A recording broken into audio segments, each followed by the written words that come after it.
సందీప్ కిషన్ హీరోగా నటించిన super Subbu web series ఎలా ఉంది అంటే చాలా బాగుంది.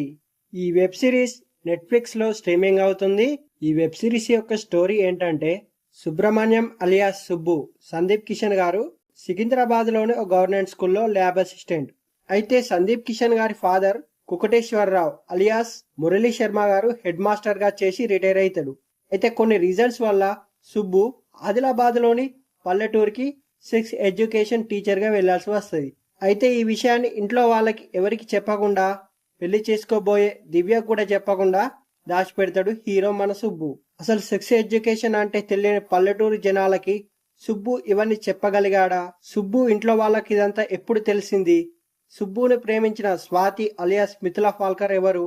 చివరికి ఏమైందనేది తెలియాలంటే మనం వెబ్ సిరీస్ చూడాల్సిందే. ఈ వెబ్ సిరీస్ ఎలా ఉందంటే, హస్తప్రయోగం, కాండం, యోని, family planning, sanitary pads, AIDS గురించి, ఆడపిల్లలు మగపిల్లలు పుట్టడం నెలసరి, ఈ పదాలు వినగానే అవేదో బూతులు అన్నట్టుగా ఇప్పటికి చాలా మంది చూస్తుంటారు. ఎందుకంటే ఇది చాలా సున్నితమైన అంశం, బయటకి ఇదంతా మాట్లాడకూడదు. అలాంటిదే ఈ సెన్సిటివ్ అంశం మీద తీసిన సిరీసే ఈ వెబ్ సిరీస్. అయితే సెక్స్ ఎడ్యుకేషన్ అన్నాం కదా అని ఇందులో మొత్తం అవే ఉంటాయని మాత్రం మనం అనుకోవద్దు. తొలి 2 ఎపిసోడ్లోనే ఇవన్నీ చూపించారు. మిగతాదంతా ఆ పల్లెటూరులో సుబ్బు ఎలాంటి కష్టాలు పడ్డాడు, అక్కడి మొగాళ్ళు ఇతడిని ఎలా ఇబ్బంది పెట్టారు అనేది సాగుతుంది.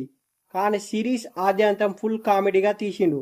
కాన్సెప్ట్ కు తగ్గట్టుగానే కంప్యూటర్, పెన్ డ్రైవ్ లాంటి పదాలతో డబుల్ మీనింగ్ డైలాగ్స్ కొన్ని చోట్ల వినిపిస్తాయి. కొన్ని సీన్లలో బూతు లేకుండానే చెప్పే ప్రయత్నం చేసిండు డైరెక్టర్. మొత్తం 7 ఎపిసోడ్స్ గా తీసిన ఈ సిరీస్ లో కాన్సెప్ట్ వినగానే అసభ్యంగా అనిపిస్తుంది గాని ఎక్కడా మాత్రం ఆ ఛాయలు లేకుండా చాలా జాగ్రత్త పడ్డాడు డైరెక్టర్.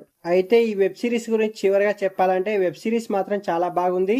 యాక్టింగ్ విషయానికి వస్తే సుబ్బుగా సందీప్ కిషన్ గారు అదరగొట్టేశాడు.